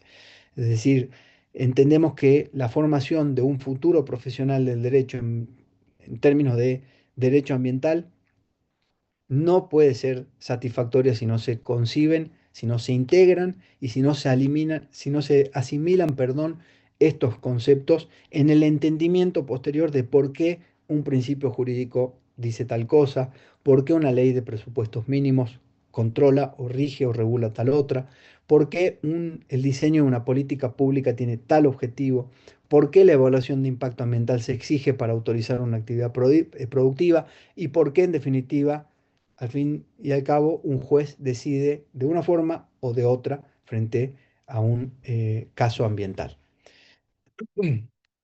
Hecho ese paréntesis, y siguiendo con por ejemplo, los efectos que tiene el factor abiótico agua en el impacto ambiental y en el impacto final en la salud humana, vemos cómo la contaminación hídrica a través de residuos industriales y mineros, fertilizantes y pesticidas, falta de saneamiento, va generando también un impacto en enfermedades. Las enfermedades clásicas relacionadas con el agua contaminada, como el cólera, hepatitis A, diarreas bacterianas, la fluorosis y metales pesados, que es la presencia de metales pesados en agua subterránea, en distintas provincias del país. El país y el mundo tiene distintas regiones.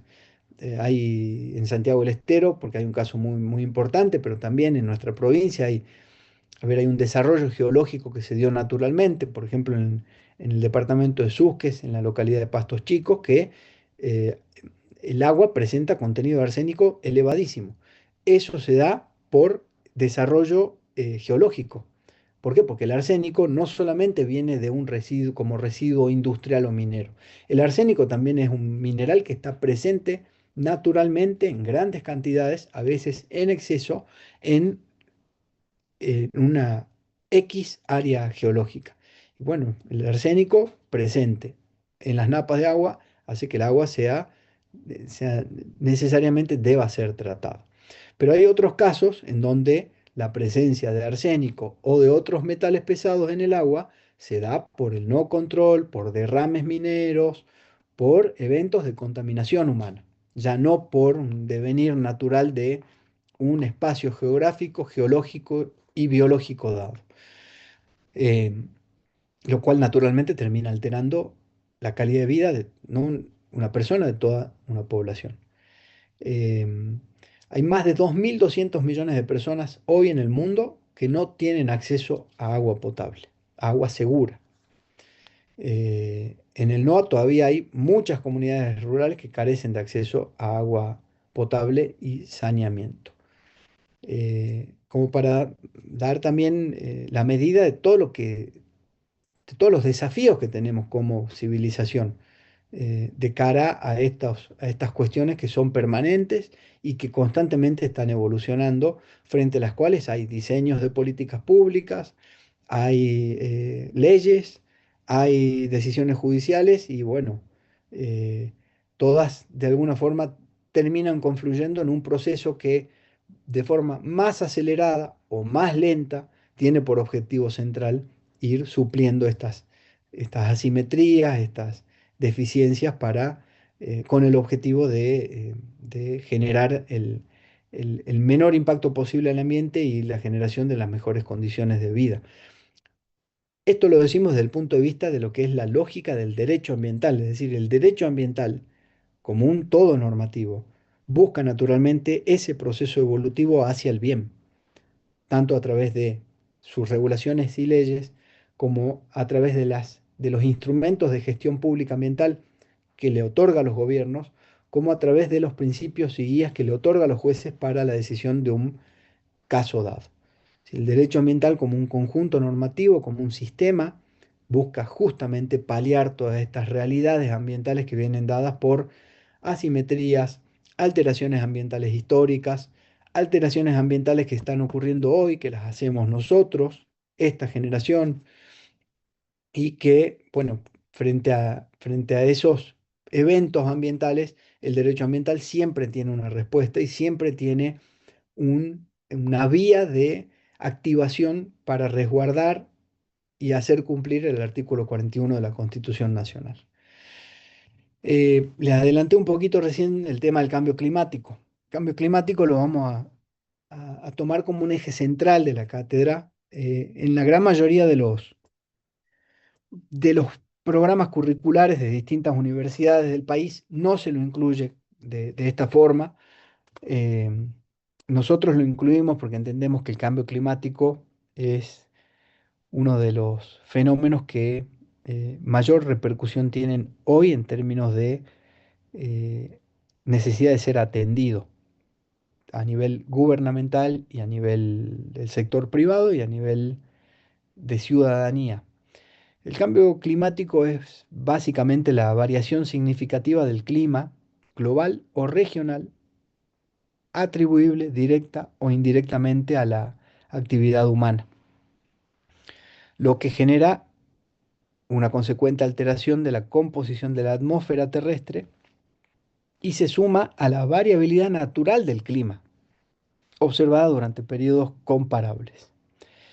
Es decir, es un cambio en el estado del clima que puede identificarse mediante alteraciones en el promedio y o la variabilidad de sus propiedades y que persiste durante periodos prolongados, típicamente décadas o más. Las causas principales son la emisión de gases de efecto invernadero, dióxido de carbono, metano, óxidos de nitrógeno, entre otros, la quema de combustibles fósiles, la deforestación, la agricultura industrial, la ganadería intensiva, la expansión urbana desregulada y la reducción de sumideros naturales. Se reduce un bosque, se le da un extra al proceso de cambio climático. Se alteran los océanos o se le cambia la temperatura al océano, realmente no lo hace, eso ocurre a lo largo de años, se suma un extra también al fenómeno del cambio climático. Se reduce un humedal o se elimina un humedal, el cambio climático va subiendo niveles de magnitud y de intensidad. ¿Y qué es lo que se produce o que se advierte o que se puede ver como efecto de este fenómeno del cambio climático? Principalmente en términos de temperatura, aumento global de las temperaturas promedio, más de 1 grado desde la era preindustrial. En lo que es agua, sequías prolongadas, inundaciones más intensas, escasez hídrica, falta de capacidad de los sistemas hídricos naturales de adaptarse. Imagínense que hay sistemas hídricos que se vienen adaptando en una región geográfica dada a lo largo de millones de años. En 100 años se produce un aumento de la temperatura de 1 grado. 100 años contra millones de años de adecuación hacen que el sistema hídrico naturalmente se vea obligado a reaccionar de una forma para la cual no está preparado, porque requiere otros cientos de miles de años para readecuarse. Como siempre, hay órdenes de magnitud y órdenes de magnitud. Hay alteraciones que generan realmente un impacto de este nivel, como les estoy explicando, y hay otras alteraciones que no, que rápidamente se pueden revertir. Pero hay alteraciones que sí. Entonces, a las alteraciones que sí, es que se aplica este concepto y este ejemplo que les estoy dando.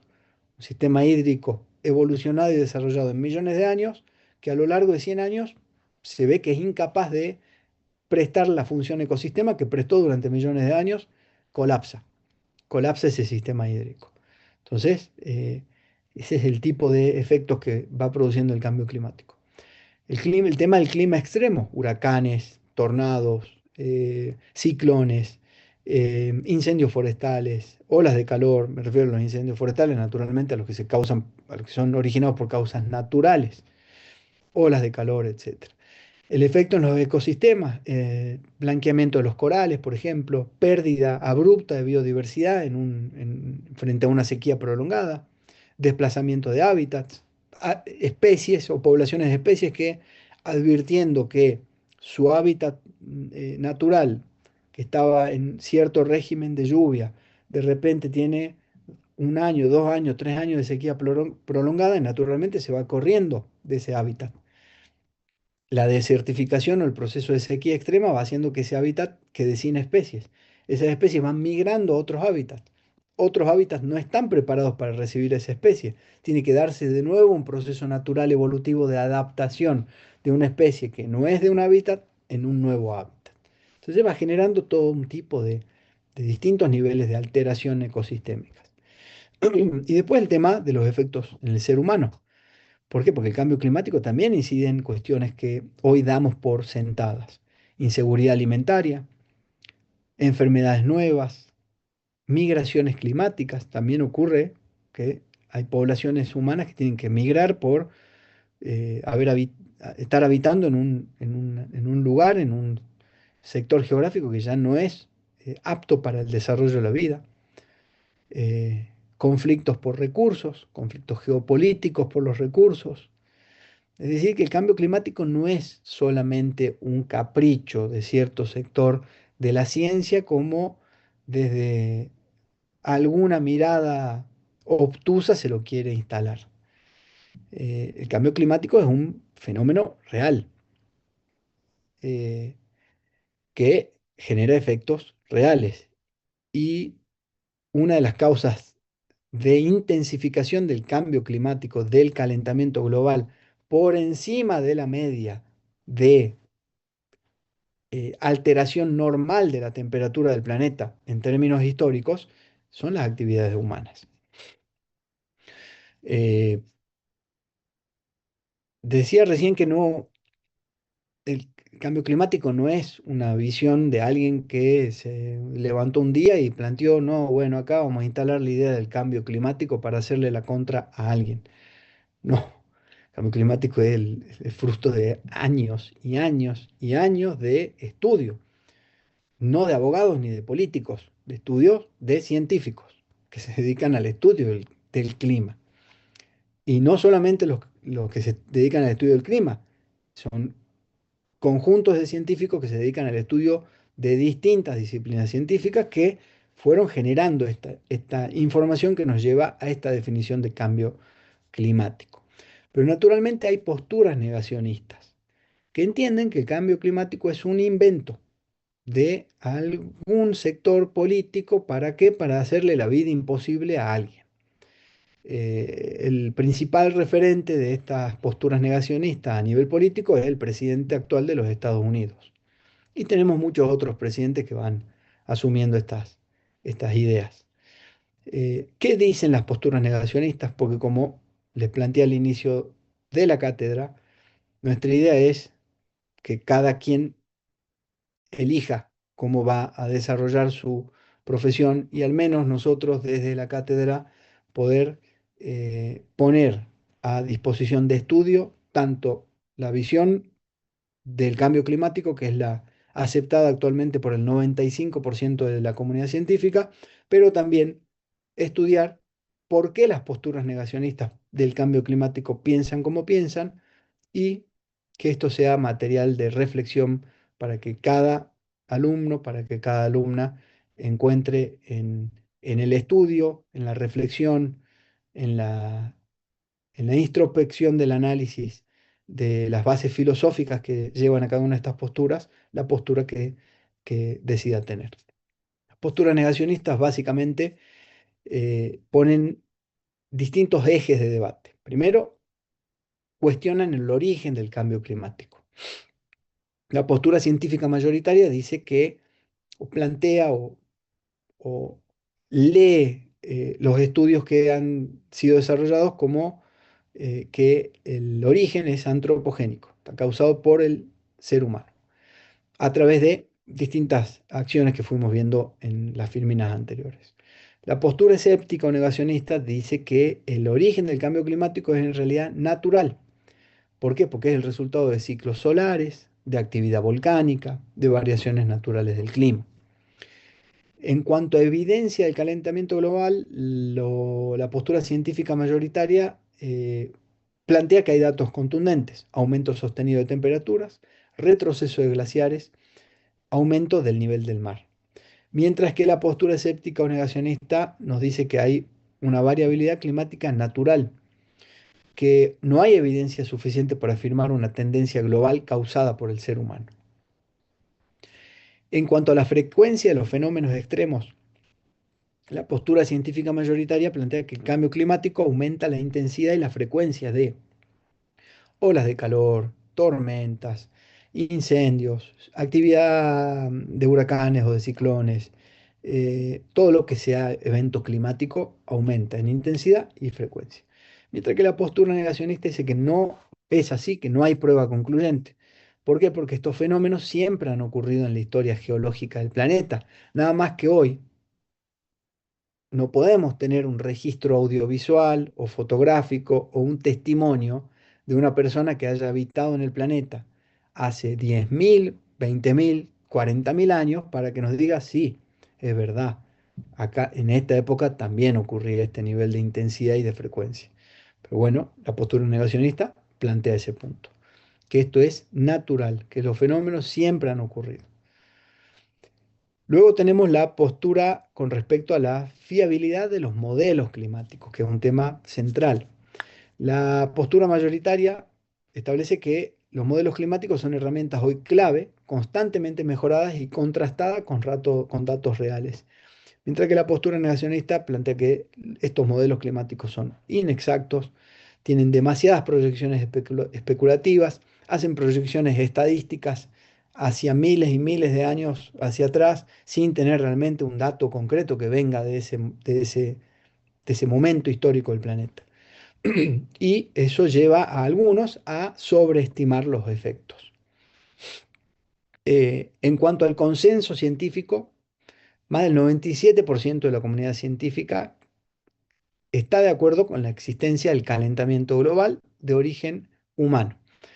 Se le dice calentamiento global y se le dice cambio climático. Hablar de calentamiento global no es técnicamente apropiado, porque si no también se cae en el hecho de que cuando viene el invierno y hacen unos fríos más o menos, eh, los negacionistas dicen, ven que no hay calentamiento global. Bueno, el calentamiento global era una forma de decirle, en realidad el cambio climático es cuando se extreman los eventos climáticos, ya sean de calor, ya sea de frío, ya sea de sequía, ya sea de lluvia. Es decir, son fenómenos climáticos extremándose. Eh, el 97% de los científicos climáticos están de acuerdo en la existencia del cambio climático como un fenómeno de origen humano, mientras que la postura negacionista establece que se cuestiona la existencia del consenso real. Dicen que hay presión política y científica que silencia a voces críticas. Desde el punto de vista de la necesidad de acción jurídica y política, para la postura científica mayoritaria es urgente la acción. El planeta puede aumentar 2 grados su temperatura en los próximos 100 años y eso sería catastrófico. Entonces se requiere reducción de emisiones, políticas públicas ambiciosas, cooperación internacional fuerte. La postura negacionista dice que esto es muy prematuro e injustificado. Se alega que con esta postura lo único que se hace es restringirse la libertad económica y eso hace que se frene el crecimiento o que realmente lo que hay acá es una agenda ideológica. Finalmente, con respecto a las motivaciones atribuidas, la postura científica mayoritaria plantea que la ciencia actúa sobre la base de evidencia acumulada, con revisión entre pares, es decir, hay un natural proceso de contrastación de posturas científicas. Y tenemos un 97% de científicos climáticos viendo lo mismo.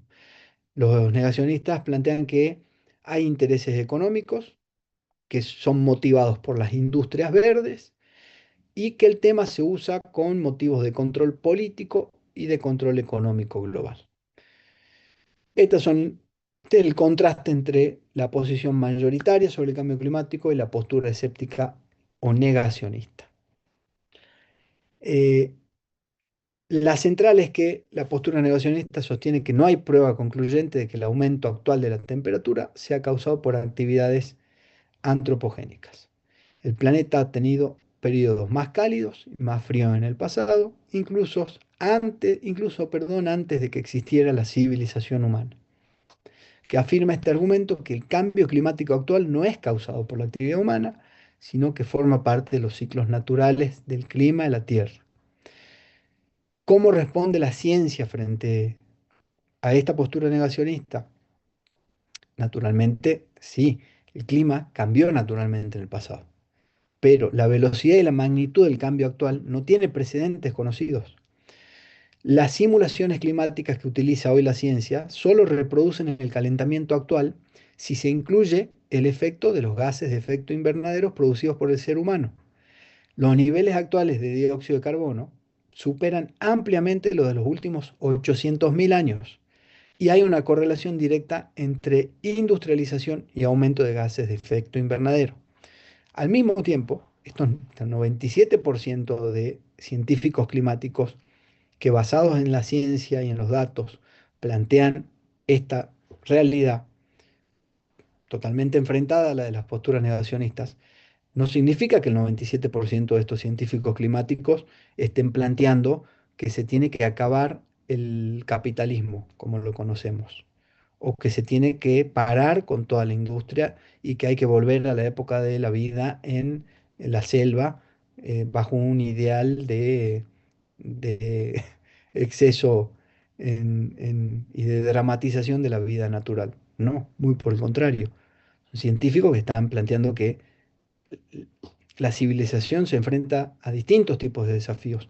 Uno de ellos es continuar creciendo, seguir yendo hacia adelante, mejorando las condiciones de vida de las personas, tratando de hacer que las brechas económicas queden un poquito más balanceadas. Pero al mismo tiempo también plantean que otro de los desafíos es cómo, mientras se hace ese desarrollo, las acciones que hay que hacer para frenar el cambio climático.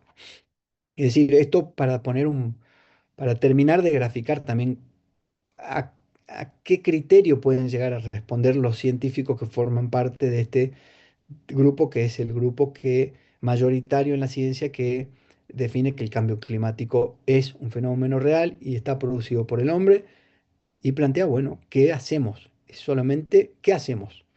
El derecho, naturalmente, se hace eco de estas posturas y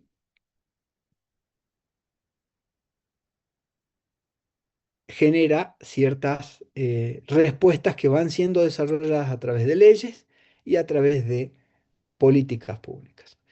Para terminar la clase, un tema muy importante, un poquito lo vimos en la clase pasada, hablar de Jujuy y hablar de nuestra provincia como un mosaico geoclimático y ecológico único. Es decir, conectar toda esta realidad que venimos viendo del planeta, conectarla en nuestra provincia. Primero, Jujuy está emplazado, nuestra provincia está emplazada en una región de altísima fragilidad ecológica y de alta relevancia ambiental. En solo 53.291 kilómetros cuadrados, que es la superficie de Jujuy, que representa el 2% del territorio nacional, conviven cuatro ecorregiones contrastantes, lo que convierte a Jujuy en una de las provincias con mayor diversidad geoclimática y ecosistémica del país. Como les había comentado en la clase pasada, solo sumando Jujuy y Misiones, entre estas dos provincias está más del 50% de la biodiversidad de Argentina. Eso significa que Jujuy tiene relevancia ambiental no solamente a nivel nacional, sino a nivel internacional. Las cuatro ecorregiones principales las conocemos todos, pero hablando en términos desde la ecología, vale la pena poder hacer un repaso de ellas. La ecorregión Puna, que es un altiplano árido con suelos salinos, con grandes salares, tiene servicios ecosistémicos clave, regulación climática, reserva hídrica subterránea. Tiene un ecosistema en términos de especies vivas súper frágil, pero al mismo tiempo es un ejemplo de supervivencia, la puna. Es un ejemplo de adaptación de vida para todas las especies bióticas que habitan nuestra puna y habitan la puna argentina y la puna internacional, es decir, hablamos también lo que es el altiplano de Bolivia y de Chile. La otra ecorregión que tenemos es la quebrada de Humahuaca, que ya es un valle árido de altura, con terrazas prehispánicas, el patrimonio cultural. Recuerden que lo ambiental también incluye lo cultural. Y el tema de la importancia de la quebrada de Humahuaca en términos ambientales tiene que ver con la conectividad biológica y cultural y la regulación hídrica parcial que genera para la provincia. Eh, Básicamente, la quebrada de Humahuaca está marcada por el Río Grande y el Río Grande cumple una función de regulación hídrica importantísima en el desarrollo tanto humano como de las especies que habitan en esta ecorregión. Y después hay una conectividad biológica importantísima porque la quebrada de Humahuaca es una zona de transición entre yunga y puna. Lo fue para especies, lo fue para el ser humano, históricamente también. Después tenemos la ecorregión de las sierras subandinas o valles, con clima templado, transición ecológica, alta productividad agrícola, en donde tenemos servicios ecosistémicos claves como los de polinización, provisión de alimentos y amortiguación climática. Finalmente, las yungas, la selva montana subtropical, uno de los puntos de biodiversidad global más importantes. Servicios ecosistémicos clave, albergar un nivel de biodiversidad impresionante, funcionar como un mosaico de captura de carbono, provisión de agua, refugio de fauna, eh, las yungas como uno de los, como un mosaico ambiental, como una ecorregión de altísimo valor ambiental. Eh, Vemos que Jujuy alberga más del 30% de la biodiversidad de Argentina y la provincia actúa como un corredor biológico natural entre la Amazonia, los Andes y el Chaco, cumpliendo un rol fundamental en la migración, refugio, adaptación de especies, resiliencia de ecosistemas, provisión de servicios ecosistémicos. Es decir, no se reduce solamente a un tema de especies y de biodiversidad. eh, es un tema que tiene que ver más con la capacidad de carga de las distintas ecorregiones y cómo entre ellas, entre estas ecorregiones, cómo funcionan de una forma tal que, bueno, da la particularidad que nuestro dibujo político en el mapa contiene esta hermosa biodiversidad este valor estratégico ambiental, ¿no? Eh, Los servicios ecosistémicos claves de Jujuy son los de regulación hídrica y climática. Las yungas actúan como esponjas biológicas, absorben humedad de las lluvias orográficas y la liberan lentamente en forma de escorrentías que alimentan ríos claves como el San Francisco, el río Ledesma, el río Bermejo. Después la Puna y sus glaciares de escombros, lagunas y cuencas cerradas funcionan como almacenes naturales de agua, fundamentales para la subsistencia en climas extremos y para el equilibrio de los salares. Más del 60% del agua superficial y subterránea que consume la población jujeña proviene directa o indirectamente de las yungas o de las zonas altoandinas. En lo que es captura de carbono y lucha contra el cambio climático, las selvas de yungas son uno de los sumideros de carbono más eficientes del país. Tienen un potencial de captura superior a 300 toneladas de dióxido de carbono por hectárea. Y los bosques de altura y los pastizales de neblina altoandinos, que es de la zona de la quebrada, también contribuyen significativamente a la neutralización de emisiones. Es decir, que el valor que tiene el Jujuy a nivel ecosistémico, si lo pudiéramos poner en términos económicos, eh, sería enorme, gigantesco. Es enorme, no sería, es enorme y gigantesco. Y así como hay un valor ambiental que es defendible éticamente y debe ser defendible éticamente, debe ser defendible política, jurídicamente, también debe ser defendible económicamente en una línea que desde la cátedra naturalmente asumimos, que es la de eh, que en paralelo los procesos de desarrollo económico tienen que ir de la mano de la protección ambiental y viceversa. Em, Finalmente, ¿qué condiciones nos impone el derecho ambiental para que todo esto que hemos visto, más allá del tema estrictamente jujeño de nuestra provincia, para que funcione el derecho ambiental en términos de su mandato, de su porqué, de su razón de existir? Eh, Bueno, el derecho ambiental lo que impone es básicamente regulaciones ambientales sólidas, transparentes, exige planificación territorial y participación ciudadana, exige mecanismos de financiación verde y exige principalmente educación y ciudadanía ambiental. Esto es lo que el derecho ambiental toma de otras ciencias, de la ecología, de la biología, de la climatología, de la geología, de la geografía, de muchísimas disciplinas científicas eh, que pasan por el tamiz de los sistemas jurídicos y que cobran valor de norma. Es decir, el derecho ambiental hace que las leyes ambientales cobren el valor de norma jurídica y de esa forma poder cumplir con el mandato constitucional de garantizar el acceso a un ambiente sano, equilibrado, apto para el desarrollo de las generaciones presentes sin comprometer el de las generaciones futuras. Con esto concluimos esta clase. Nos vemos el viernes que viene a las 10 de la mañana. Muchísimas gracias.